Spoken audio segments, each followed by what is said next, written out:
আসসালামু আলাইকুম, আমি রাজু কবিরাজ। আমি আপনাদেরকে দেখাবো কিভাবে দূর থেকে জাদু বান্টনা কুফরি কালাম কাটানো হয়। কলা পাতাতে ছবি অঙ্কন করে আমি জাদু বান্টনা কুফরি কালাম কাটি, সেটা আপনাদের সামনে সরাসরি আমি দেখাচ্ছি। দেখেন কীভাবে জাদু বান্টনা কুফরি কালাম দূর থেকে কাটানো হয়। এটা একজন বিদেশি ভাইয়ের একজনের কাজ। দূর থেকে তার বান্টনা কুফরি কালাম কাটে দেওয়া হচ্ছে। সে অনেকটা অসুস্থ ছিল, তাকে কুফরি কালাম করা হয়েছে। তার এই কাজটি আমি ধরে করে দিতেছি। সে ইতিমধ্যে উপকার পাবে খুব শীঘ্রই।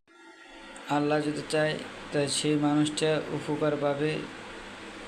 যাদের জিনভূতের আঁচড় পড়ে রয়েছে, শরীরের মধ্যে জিনভূত যাচ্ছে না, জিনভূত ছড়ানো যাচ্ছে না, আপনারা আমার সাথে এই নাম্বারে যোগাযোগ করে কথা বলতে পারেন। আমি জিনভূত তাড়ানোর জন্য আমি যেসব কাজ করে থাকি, আমি কাজের আগে অগ্রিম কোনো টাকা নিই না। আপনার কাজ করতে গেলে যে খরচটুক লাগবে সেই খরচটুক আপনার আমার দিতে হবে। দিলে আমি সেই কাজটা করে দিতে পারবো। কারণ নিজের টাকা খরচ করে আরেকজনের কাজ করতে কেউ হিসাবে না। তাই কাজ করতে গেলে যে খরচটা লাগবে সেই খরচটুকু আপনার দিতে হবে। আর যেসব বাচ্চাগুলা জিনভূত ধরে থাকে, বাচ্চা বলাবেন রাত বেলা কান্দে, দিন বেলা কান্দে, লাফায় ওঠে, ঘুমের ঘরে ঝিক দিয়ে ওঠে, কান্দাকাটি করে, রাত বেলা কান্দে, দিন বেলা কান্দে, ঘুমাইতে চায় না, কোলে থাকতে চায় না। বাচ্চা বলাবেন একসে দৌড়াদৌড়ি শয়তানি ফায়দান্তি করে খেলতে থাকে।